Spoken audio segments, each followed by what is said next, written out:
Hey guys, what's up? I'm going to do one of my whistle stop tour videos of the very spiky von Hennig Gambit against the Caro-Kann. I've been playing this a lot recently. There is another line that we got from a session with Craig last night in Chess Bootcamp Live that I may have to move over to, but I'm enjoying this one very much. So we'll talk a little bit about the gambit and the ideas. And I've got 8 quick games to show you, all of which I won inside 20 moves, just to give you a flavour, to say, is this something that you would like maybe to use as part of your own play? Okay, so what is the von Hennig Gambit? Well, here I've got the Chess.com Explorer, and it's in response to the Caro-Kann. So 1 e4, so this is only for e4 players. You're very unlikely to see this against d4, I guess. You play d4, they play d5, and then you play knight to c3. Okay, this is very normal Caro-Kann stuff. They will more than likely take the pawn on e4, and instead of recapturing immediately with a knight, you're going to play your bishop out to c4. This is the von Hennig Gambit. Now, from here you can see that the most common move is played just over half the time is knight to f6. And if knight to f6, I'm winning almost 2/3 of the games, right? Bishop b5, I'm doing less well. But there are fun and trappy lines in both of them. Okay, now so what I did from here is I've pulled up all my wins, and I've pulled out some sub 20 move wins to share with you. And if you look down here, some of these like 97 accuracy in 15 moves here, 98 accuracy in 13 moves. It's quite easy to play. 97 accuracy in 13 moves. Okay, and then also look at this as an 8 move win, 8 moves, 8 moves, 8 moves. Right, what are these 8 move wins? So we'll just talk a little bit about the kind of idea behind the von Hennig. Okay, so again, here are the moves. Okay, so Caro-Kann, you've got tension in the middle, right? And what we're going to do is we're going to allow black to make the capture, because in return we get to develop. They make the capture, develop. Okay, they do this. You offer them the second pawn. Okay, now this is the key, right? They take and you develop. So you've got ping, ping, ping against a single piece out on the board. And we're only 1 pawn down. We're only 1 pawn down because they have no d pawn, right? We have no pawns here and here. They've got no pawn there, okay? We're 1 pawn down, but we are 2 pieces up in development. Now we're in gambit land. So we have to make it stick. We have to make it count. We have to apply pressure quickly. So tempo is important. Okay, now from here various things can happen. Okay, so by the way, you can use the same kind of idea in a bunch of different ways. So let's say what else have we got from the white perspective? So against the French, for example, there is a similar idea. Okay, like this is very simple. It's just the only difference is we've got a different pawn out here, right? You allow them to take here, you push this. This is the Geertz-Peters Gambit. They take, bang, we're 2-0 up. We're a pawn down, but we've got both knights developed and black has nothing. That's one of them. Against the King's Gambit, you've got a very similar thing, right? They take here, which is the right. This is the Falk-Beer counter gambit, okay? Then you offer this, the Nimzovich Marshall. They take, again, you develop your knight. We are a pawn down, but we are up in development, right? That's the thing. There's a bunch of these. There's one against the Scandinavian. It says white, okay? So Scandinavian, Scandi Modern. They take here. Hang on. No, it is as black. Right, there you go. They take. Right, you develop your knight, they play the best move, which is pawn to d4, and you start offering them pawns. Okay, look at this. This is the Kadash Gambit, right? I've done a few videos with this in as well. And again, you can capture here. But actually the idea here is that you trade queens, and then you come in after c7, they move out the way. You can capture this pawn, okay? You come back and capture this one. So that's the Kadash Gambit. And there are a few others. Oh, of course, against the... If you are white and you get the Scandi, or if you're a d4 player, you can play the black Gambit. Okay, so I don't get that because I don't play d4, but I do get it against the Scandinavian. I play d4 on move 2, and we've got the black Gambit. They take here. You've got black Dema. All right. Let's say they develop a knight. Again, you offer the f pawn. Takes, same deal. Okay, so that's the idea. We're getting quickly into Gambit territory, and the same idea can come up in lots of different kinds of openings. So, game number 1. This is the blue sky version. Okay, so knight comes out, they take, bishop out. So obviously here you are targeting f7, everyone's favourite square. Their knight comes out, obviously, to defend the pawn. It's more common than bishop defends. You offer a pawn. Now this pawn is already offside. It's already doubled. It's already captured one pawn. So it might as well grab another scalp on its way out, okay? You then capture with a knight, and the most common thing that you are likely to see here is bishop out pinning your knight. Now there's a pattern here, boys and girls, that we know very well, don't we? Okay? You've got a knight pinned to your queen, but you've got eyes on f7. And there are two things that you can do.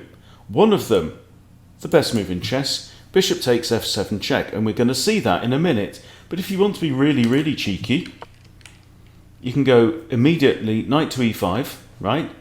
And then you say, oh no, my queen, right? And they grab your queen, and you go, thank you very much, checkmate, 8 moves, lovely. Thanks for the points. I'll take that all day long. The knight is defending this. Escape square, the knight is defending that, and it's checkmate. All right, so that is the gold star version. So here, bishop out, knight out, there, okay? Bishop pins, right. Now you don't have to go for the oh no, my queen line. The oh no, my queen line is actually perfectly playable, right? But if a more solid approach, slightly more solid, is bishop takes here, okay? And clearly, I mean, king takes just isn't really an option because you're going to play your knight here with check. So they pretty much need to take. And then you have knight to e5. So the point is that your knight has to be able to come to this square, ideally, without being captured. If there's a piece that can capture on there, it's not on. But now we're in check and we've got 2 attackers on the bishop. So the king has to move. There's really only 2 places the king's going to go. Okay, and we'll get into those. And then you take the bishop, but you take it with the knight. Don't take it with the queen, because you lose your queen. And that's not going to be fun, right?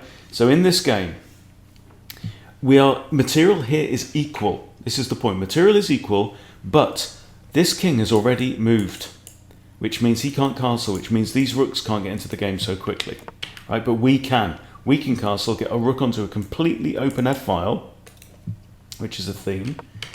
And in this game, they bring out their knight. I develop, attack the queen, right? Trade knights. Move the queen to d2. I want to get my rook from a1 to e1, lining up not just with the queen, but with the king. They bring a knight out. I attack the queen. I take the knight, and then just solidify with c3, okay, and line up here. Right, now what can he do? We've got 2 attackers on this pawn, only 1 defender, so the king has to come to the defense, but this is a little too late, because I can come in, the queen can slide through this defensive line with check. Right, we're already covering these dark squares, we're covering these squares, the king does not have many choices. We take the pawn, and here black actually resigns. 3 minutes on the clock, 1500 rated player, king falls. Okay, here's another one. Okay, bishop out here, knight comes out, we take, right, bishop pins. Now we've seen this idea already with the oh no, my queen, okay. They take, this is the slightly more solid line, right, king moves back here, we take, and here they trade the knights. Probably not the best idea, seeing as they've got nothing out in the board.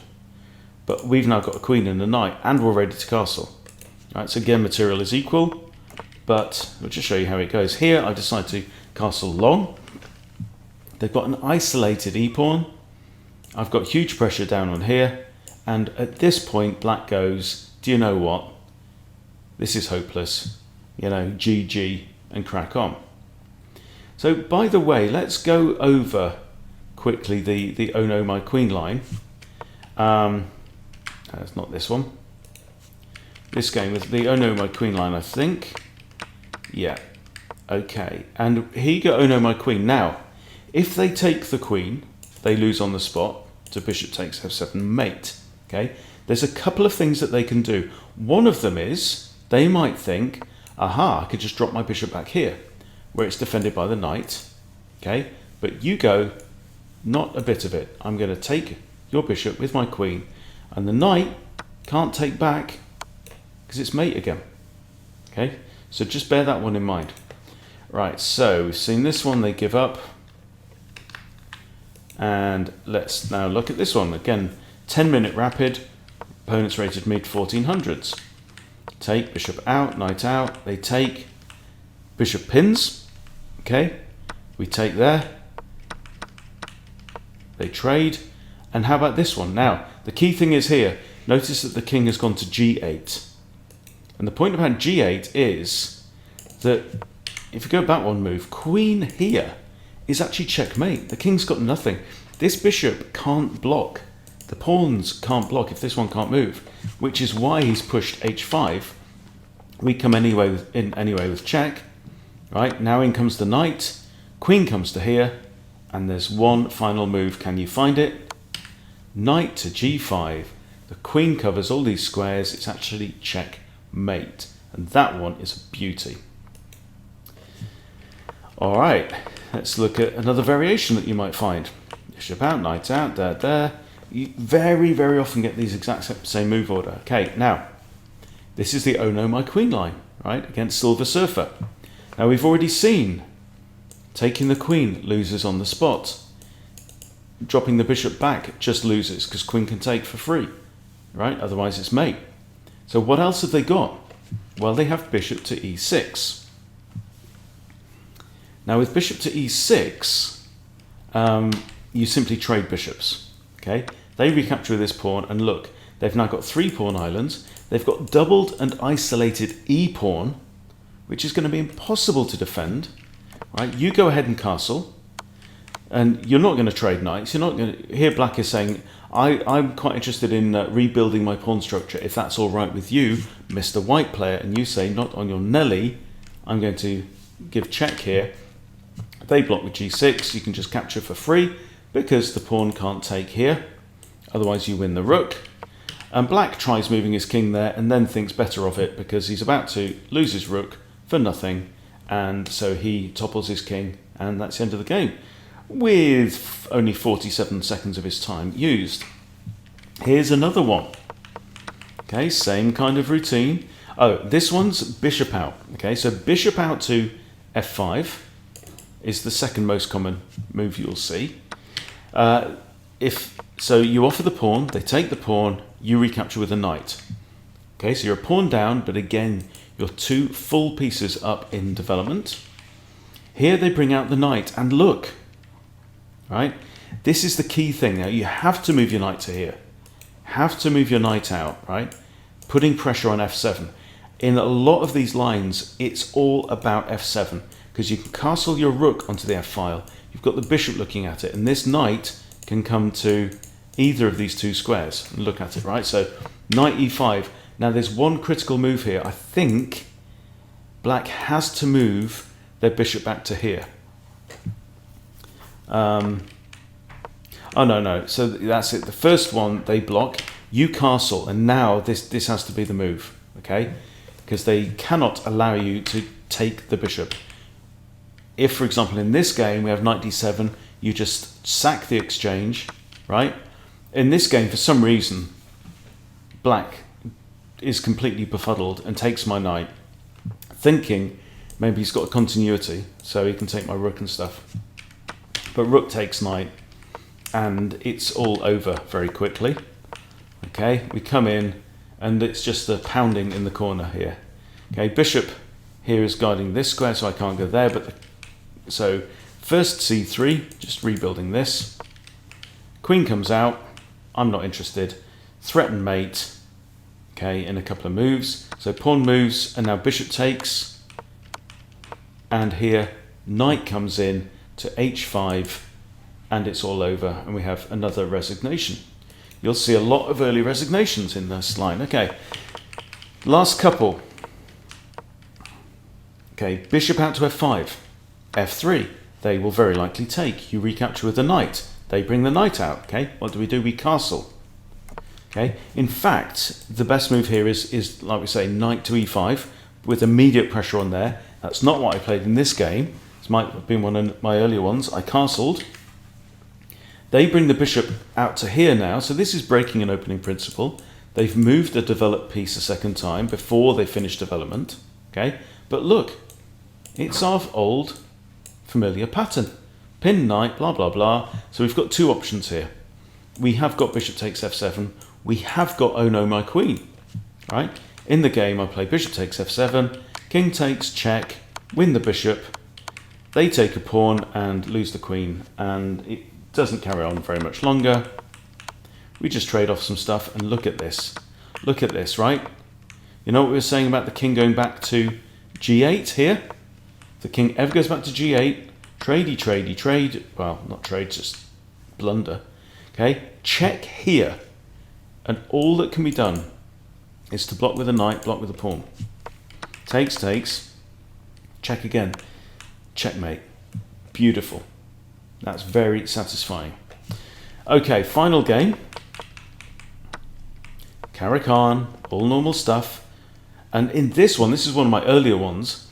Okay, so in this one, I threw my bishop out. Okay, normally now I would play f3 and crack on from there. They hit my bishop, I drop back. They hit my bishop, I trade. Take the pawn in the middle, obviously, because with this move, he's threatening my bishop. My bishop is threatening the knight. The knight is the only defender of that pawn, which is in turn under attack. So I go, thank you very much. I will have a free pawn and mess up your pawn structure in the process. Okay, I'm not going to capture here and allow him to repair his pawns. Hell no, right? Develop, get castled. He takes. Now I've got two attackers on here, right? Yeah. And here, rook across to d1, threatening a discovery against the queen. He pushes. I could here have actually just taken the pawn. The pawn is actually simply hanging, and then threatening to come in here with mate as well. But I think I must have missed it in the game. And rook across. Okay. Now who wouldn't take this position as white? I'm a pawn down, but look at what I've got. I've got a castle king. I've got both my rooks centralized. I've completed development. Right. My opponent's pawn structure is shot. Look at these pawns. It's like buckshot. It's all over the place. King has to move, take the pawn, and then look at this. Royal fork, pin pawn, happy days. There, and then I take the queen and he resigns. So there you go. What a beauty, right? If you get annoyed by these positional players with their little grinding away to their Caro-Kann defences, have a go at the Von Hennig. I think you'll enjoy it. All right. Thanks everyone for watching. Hope you've appreciated it. Give it a try. See you soon.